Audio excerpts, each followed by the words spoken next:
네, 사순절 두 번째 주입니다. 여러분들과 함께 인사하고 싶은 사람은요, 여기 저희가 키우는 반려동물 병아리가 아니라 이제 닭이 됐어요. 아리와 함께 여러분들께 인사를 드립니다. 오늘 여러분들과 나눌 말씀의 제목은요, 돌이 떡이 되기를 바라는 만큼이라는 제목입니다. 본문은 마태복음 4장 4절, 여러분들 잘 아는 말씀이세요. 사람이 빵으로만 사는 것이 아니라 하나님 입에서 나오는 모든 말씀으로 살 것이다. 제가 주목해 본 것은요, 그 만이라는 단어가 앞에 붙지 않고 저는 뒤에 붙어 있다고 이전에 생각했습니다. 사람이 떡으로 사는 게 아니라 하나님 말씀만으로 산다. 그런데 본문을 설교 준비하면서 자세히 살펴보니까요, 사람이 떡으로만 사는 게 아니라 하나님 말씀 으로 산다라고 되어 있는 겁니다. 그러니까 많이 앞에 붙어 있는 겁니다. 전 이걸 통해서 하나님이 우리의 형편을 또 이 어려운 경제 상황 가운데 현실을 잘 이해해 주신다고 저는 읽게 되었습니다. 우리의 마음이 그렇지 않습니까? 돌이 떡이 되길 바라는 마음이 또 경제적으로 어려움이 들 때가 있습니다. 그런 우리 마음을 주님이 잘 헤아려 주시면서 거기를 출발점 삼아서 우리가 이 사순절을 더 의미 있게 보낼 수 있다는 말씀을 드립니다. 그러면서 첫 번째 생각한 것이요, 의대 정원이 2,000명으로 느느냐에 대한 문제에 대해서 요즘 이슈가 많이 되고 여러 토론들이 이루어지고 있습니다. 저는 이 정책을 보면서요, 어떤 마음이 들었냐면은, 2,000명 안에 혹시 우리 딸의 자리도 하나 있지 않을까라는 마음이 들면서 국회의원 선거에 이 정책을 내놓는 당을 좀 뽑아야 되지 않을까라는 생각도 잠시 했습니다.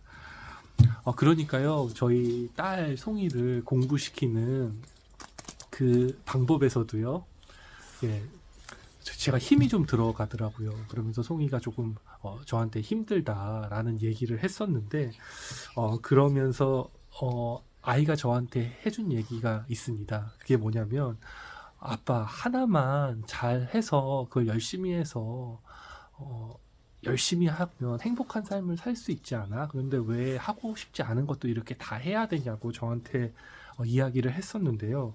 저는 아이의 말을 귀담으면서 이런 생각으로 좀 바뀌게 되었습니다. 왜 내 아이가 그 2,000명의 의대 직원 숫자 중에 하나 들어가는 것보다 이 시대에 좀 고민해야 될 것은 왜 우리나라가 의대 공화국이 되었는지 질문해 보아야 되는 것은 아닌가. 그래서 아이한테 더 필요한 것은 어떻게 보면 과도한 선행학습이 아니라 아이를 한 번이라도 따뜻하게 하루에 한 번씩 포옹해 주는 것은 아닌가라는 질문을 해보게 되었습니다. 그러면서 마치 돌이 떡이 되라고 하는 그 악마의 유혹에 제가 어떻게 보면 스테이지 1을 넘어간 것 같은 느낌이 들었거든요. 근데 악마는 포기하지 않더라고요. 그래, 그러면 의대 자녀 입학에 넘어가지 않는다면 다음 내 주장에도 반박해 볼래라고 하는 것 같았습니다. 그러면서 저에게 만약에 로또 복권이 100억이 당첨되면 뭘 하고 싶냐고 물어보는 겁니다. 여러분은 어떻습니까? 여러분 수중에 로또 당첨이 되어서 100억이 생긴다면 여러분 뭘 하고 싶습니까? 요즘에 파이어족이라고 하잖아요. 예, 빨리 돈을 많이 벌어서 은퇴하고 예, 그 남은 여생은 편안하게 행복하게 살겠다는 것이 어떻게 보면 요즘 우리 현대인들의 꿈인데요. 저도 다르지 않은 것 같아요. 예, 건물 하나를 지어서 1층은 카페로 하고 다른 층들은 세 주고 1년에 한두 달 정도는 해외여행을 하면서 가족들이 행복하고 안정적으로 살면 어떨까라는 환상을 잠시 꿈꾸어 보기도 했습니다. 그러면서 제가 좀 주목하게 보게 된 것은요, 어, 유대인들에 대해서 좀 관심을 갖게 됐어요. 그거는 이제 한나 아렌트라는 정치 철학자가 있는데, 그 사람이 쓴 전체주의의 기원이란 책을 보면은 그 유대인 역사가 자세히 나옵니다. 왜 유대인들이 핍박받게 되었고, 아우슈비츠에서 그 전체주의적인 폭력 때문에 어려움을 당하게 되었는지요. 근데 거기 한 대목을 보면 유대인들은 항상 변두리에 있었습니다. 예, 그리고 그 유럽 사회 안에서 많은 핍박, 멸시를 받게 되고 결국에 대학살로까지 이어졌는데요. 그들이 주로 고리대금업을 많이 했습니다. 그래서 돈을 많이 벌었습니다. 그런데 뭐 은행업을 하기도 했는데 그 이후에 번 돈으로 그들은 아이들에게 불을 세습하려고 하지 않았다는 것에 대해서 저는 좀 주목을 해보게 되었습니다. 대신에 아이들이 자기가 고통받았을 때, 그 변두리에 나그네로 살았을 때를 기억하고요. 그 인류가 갖고 있는 그 공통적인 문제와 아픔에 대해서 자녀들이 해결하고 공헌할 수 있도록 그들과 대화하고 질문하고, 또 아이들이 만약에 재능이 있다면 거기에 전적 투자를 하면서 아이들이 이 사회 안에 어떤 필요한 인물로 세워가는데 그들이 전념했다는 것을 보면서 나도 아이를 그렇게 키우고 싶다는 마음이 들었고요. 그래서 요즘에 저도 최대한 아이와 대화하려고 또 노력하는데, 잠깐 앞에서 말했듯이 좀 새끼리도 빠지긴 하지만 이 이야기를 항상 제 마음속에 간직하면서 저 자신도 세워가고 우리 가정도 세워가려고 하고 있습니다.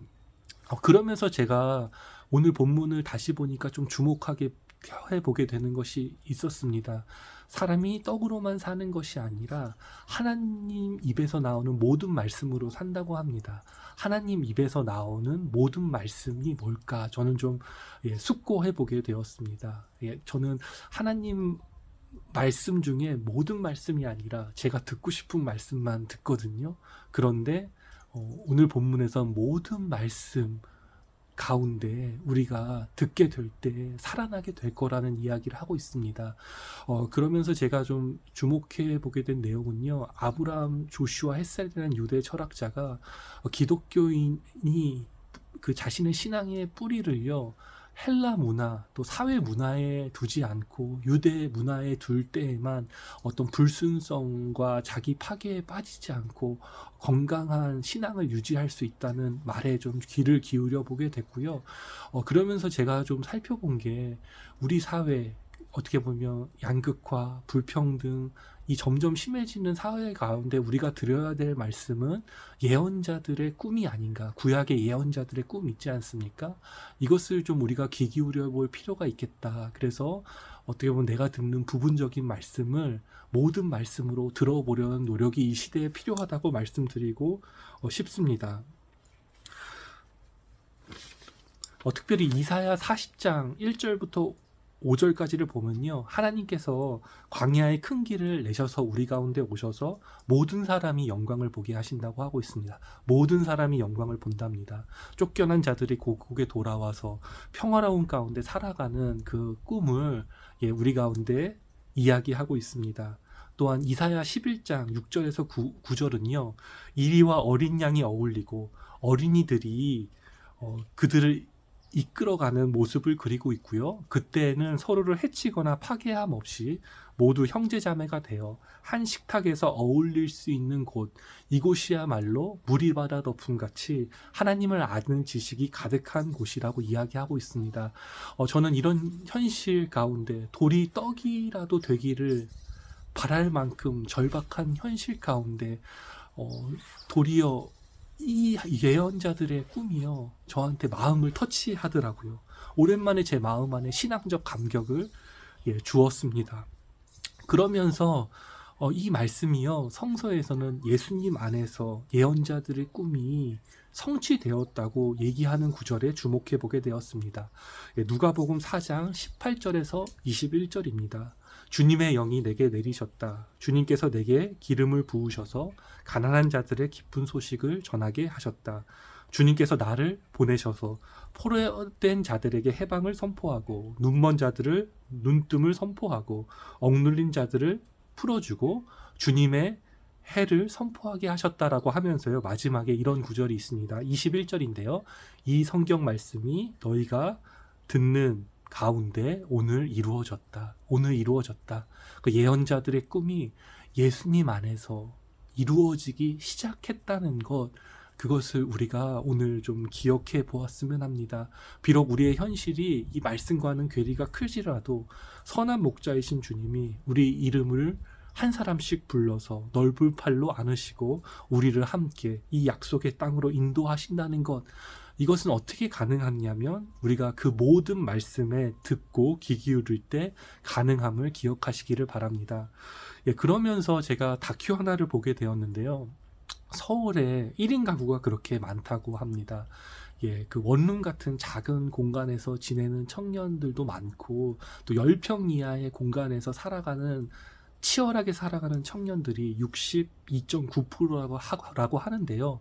이 청년들의 인터뷰 중에는 당장 하루하루 급급하게 살아가서 5년 후, 10년 후에 누구와 어떤 꿈을 꿀 건지 상상하기 어렵다고 합니다. 밀집된 공간에서 치열하게 살아가는 이들에게 다른 시도는 불가능할까라고 하는데요. 서울을 떠나서 남해를 사는 청년들의 이야기가 있었습니다. 그들은 독서 모임에서 시작했는데 남해 워크숍을 갔다가 한 달 살이를 하고요. 함께 토론하고 함께 대안을 만들어가면서 그곳에서 각자 그 예술적인 재능들, 뭐 글쓰기, 음악, 또 그림 그리기 등을 하면서 함께 식당을 운영하면서 그곳에서 살아가는 얘기, 그곳이 기회의 땅이라고도 합니다. 그 사회에 필요한 문화 행사, 축제도 진행하면서 그곳 어르신과 잘 어울린다고 하는데요. 저는 이들이 크리스찬인지 아닌지 모르겠습니다만은 이 크리스찬들이 이런 이야기에 한번 귀 기울여 보았으면 합니다. 이것이 예언자들의 꿈, 또 예수님께서 이루시는 성취, 또 교회가 이 시대에 해야 할 일과 맞닿는 부분이 있을 거라고 봅니다. 그래서 여러분들께 부탁드리고 싶은 것은요, 여러분들 주변에 이 여러 가지 어려움 가운데 있는 사람들을 찾아가서 함께 한 식탁에서 대화를 해보면 어떨까라고 말씀을 드려봅니다. 서로 이야기하면서요, 어떻게 보면 돌이 떡이 되기를 바라는 그 꿈부터 시작해서 우리가 성서 안에 구약부터 예수님의 이야기까지 귀 기울여 보면서 우리는 이 시대의 기독교인으로서 또 어떻게 살아야 되는지, 특별히 성서가 우리에게 제공해주는 새로운 사고와 또 공동체적 의식이 어떻게 이 땅에서 실천될지 함께 한 걸음을 내딛는 또 한 주, 또 사순절 한 달이 되기를 바랍니다. 그러면서 사도행전 2장 17절 말씀으로 마무리합니다.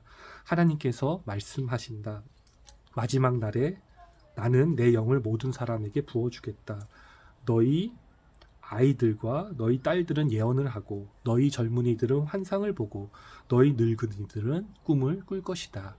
이것이 주님께서 우리에게 주시는 말씀입니다. 성령님께서 꿈꾸는 여러분들에게 또 새로운 힘과 또 새로운 그림과 또 새로운 지혜를 주시기를 주님의 이름으로 간구합니다. 마칩니다.